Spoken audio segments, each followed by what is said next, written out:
Hi there, boys and girls. Are you ready for story time today? Today we're going to read the story My New Teacher and Me by Weird Al Yankovic. Illustrations are by Wes Hargis. We've actually read a Weird Al Yankovic story before, When I Grow Up. Remember, he's the silly guy riding the tricycle in the picture.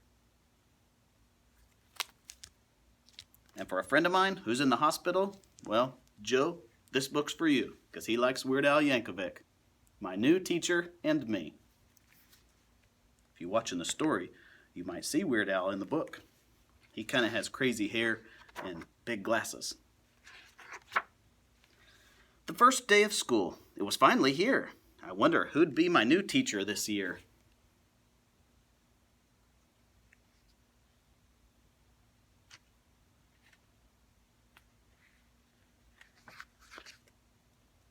Some of you are excited to be at school.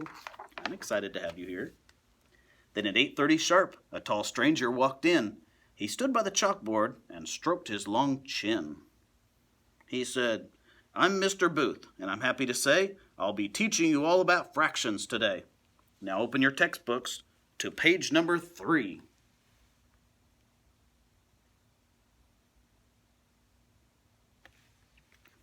And that's when he stopped, and he stared right at me. He said, "You, young man, why is that filth on your shirt? You can't come in my classroom all covered with dirt." I said, "Hi, nice to meet you, sir. Billy's the name. See, a funny thing happened before the bus came."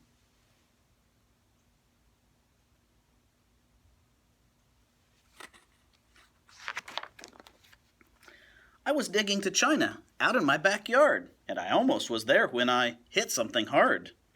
Well, I dug and I dug and I dug a bit more.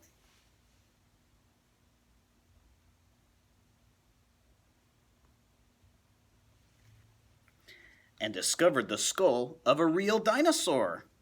And I would have cleaned up, sir, but hey, I'm no fool. I just couldn't be late on the first day of school.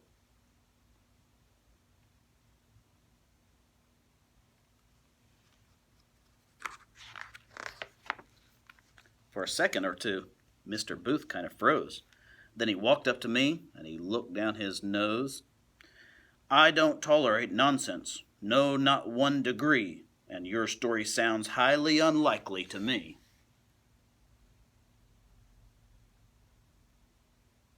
He doesn't believe him. "Why, of course it's unlikely," I said. "Oh, by far. The awesomest things in the world often are."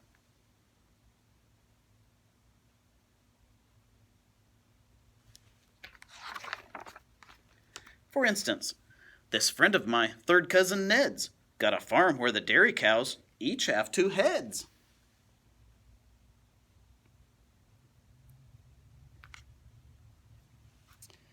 That's so highly unlikely the tourists all stop just to take their own pictures at $3 a pop.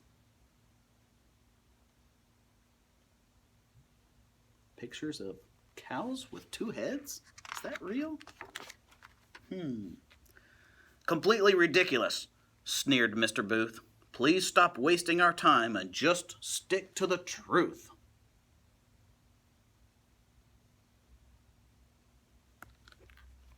Well, the truth can seem crazy like that. Like that day in June when my grandfather famously walked on the moon.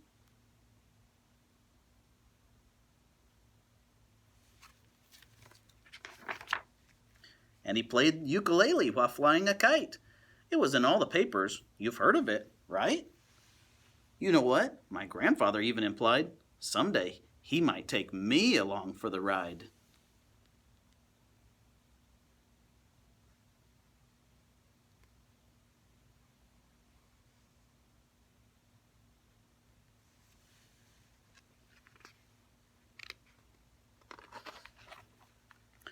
The class started cheering, take us too."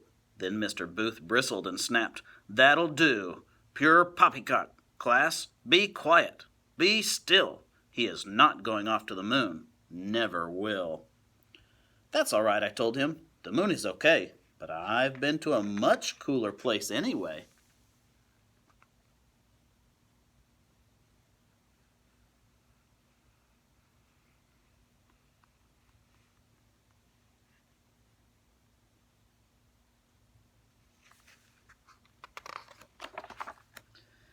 I just went on vacation with my dad and mom to an island somewhere between Norway and Guam, where the blueberry muffins grow right on the trees, and you flip inside out every time that you sneeze. All the rabbits say moo, and the poodles go neigh, and the traffic light colors are pink, blue, and gray.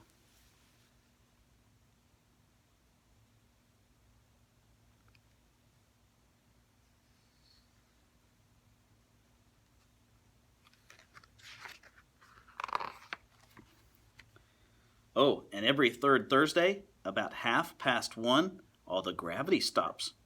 Wow, is that ever fun?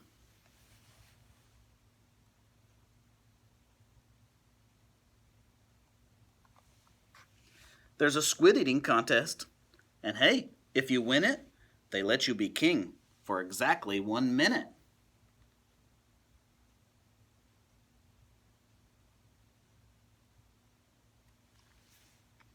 Then everyone does what you tell them to do. Man, I sure hope we get to go back next year too.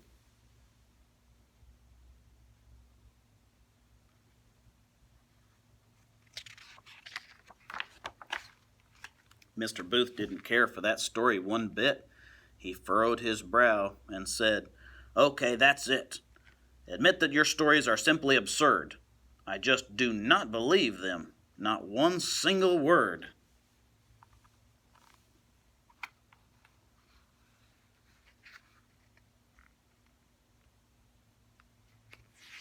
He doesn't look too happy, does he? He thinks he's telling silly stories.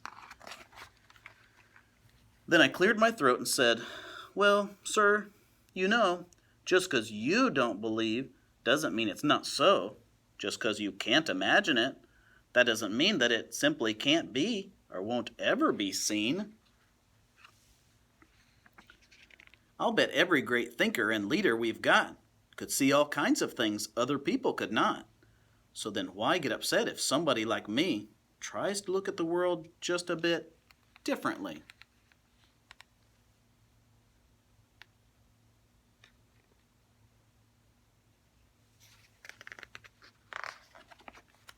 "Enough," Mr. Booth said.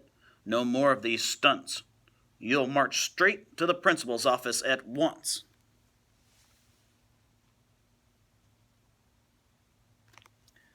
Something slipped from my book. As I walked to the door, Mr. Booth picked it up.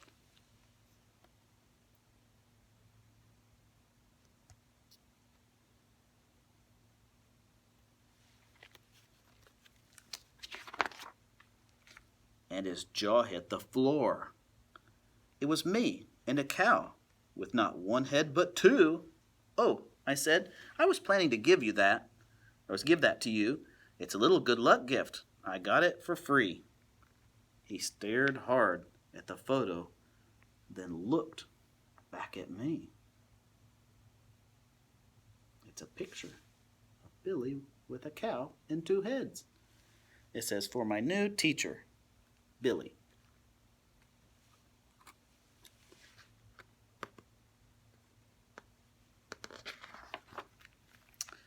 I avoided the principal's office that day. In fact, old Mr. Booth put my gift on display.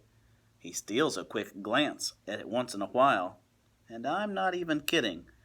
I once saw him smile. Let's put his picture right up here on the wall. I put pictures over on my cabinet. We should get along fine, and it's certainly clear there's a lot we'll be teaching each other this year, like how all of my stories are perfectly true. Oh, his friend's coming over. Except for, well, maybe a detail or two. Maybe not all the way true.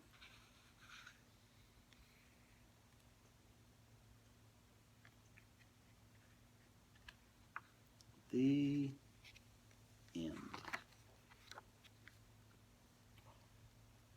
Look, he's trying to get that big dinosaur skull, that fossil, the dinosaur head, out of the dirt. There's Weird Al. Did you find him in the story when he was a little boy with crazy hair, big glasses? Let me show you one more time. Let's see if you can spot him. Are you ready? Look closely.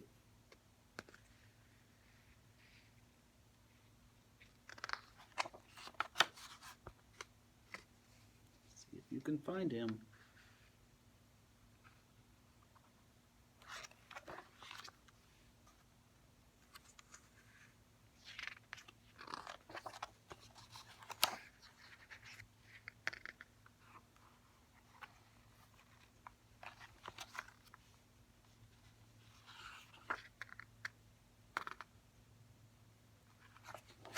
Did you see him yet?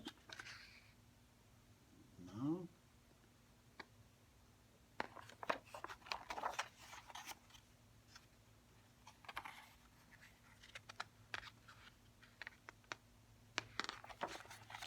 He's right. Coming up. Look closely.